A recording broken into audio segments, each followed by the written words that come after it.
الحمدللہ کفا وسلام علی عبادہ الذین اصطفیٰ اما بعد۔ محترم سامعین، معزز حاضرین اور رمضان المبارک کی نیکیاں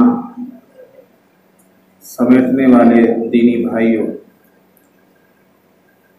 اللہ تبارک و تعالی نے ہمارے ساتھ سعادت کا اور فضل کا معاملہ فرمایا کہ اس نے ہمیں پھر ایک بار رمضان المبارک کا مہینہ عطا کیا۔ مزید کرم خداوندی یہ ہوا کہ اس نے ہمیں رمضان المبارک کے باعظمت مہینے میں تراویح پڑھنے کی سعادت نصیب فرمائی۔ اس سے مزید کرم یہ ہوا کہ تراویح کے اندر مکمل قرآن پاک سنانے اور سماعت کرنے کا موقع نصیب کیا۔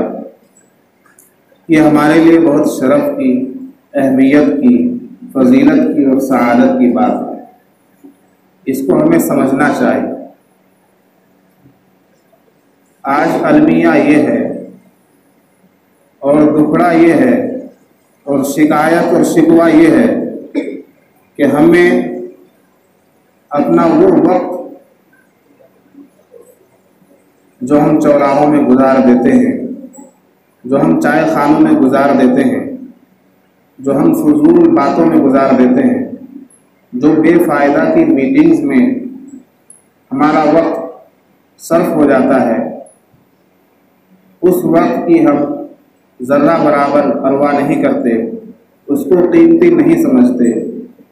اگر ہمیں اپنے کسی وقت کی اور اپنے ٹائم ٹیبل میں نقصان کا ہمیں اندیشہ ہوتا ہے تو وہ مسجد میں آ کر ہی ہوتا ہے۔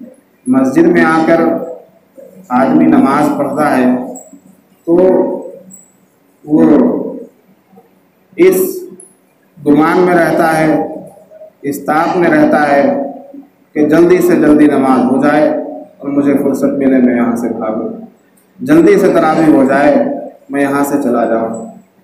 یہ المیہ ہے، یہ دین کو نہ سمجھنے والی بات ہے۔ کبھی ہم نے اس بات پر غور نہیں کیا کہ چوراہوں میں ہمارا کتنا وقت ضائع ہوتا ہے، چائے خانوں میں ہمارا کتنا وقت ضائع ہوتا ہے۔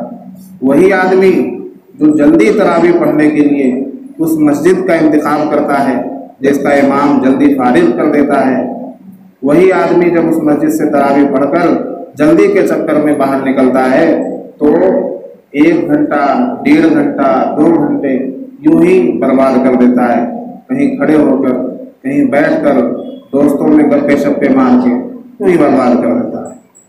اس وقت کا احساس نہیں ہوتا۔ احساس تب ہوتا ہے جب اس کے پاؤں مسجد کے اندر داخل ہوتے ہیں، پھر وہ سمجھتا ہے کہ نہیں، اب جو ہے ہمارا 1 منٹ بھی ضائع نہیں ہونا چاہیے۔ 2 منٹ اگر امام تاخیر کر دے مصلی پر پہنچنے سے تو اس کو تلخ نگاہوں سے دیکھنے لگتے ہیں، اس کی طرف اس کا انتظار کرنے لگتے ہیں، اور بہت سے عاقبت نا اندیش بھائی جنہیں دین کا، علوم نبویہ کا اور مصلی کے وقار کا اندازہ نہیں ہوتا، وہ تو اس تلخی کے ساتھ امام کو دیکھتے ہیں کہ گویا وہ ان کے لیے لقمہ حیات ہو۔ تو یہ ہمارے اندر کمیاں ہیں جنہیں سدھارنے کی ضرورت ہے۔ میں یہ بات اس لیے عرض کر رہا ہوں کہ آج 25ویں شب ہے۔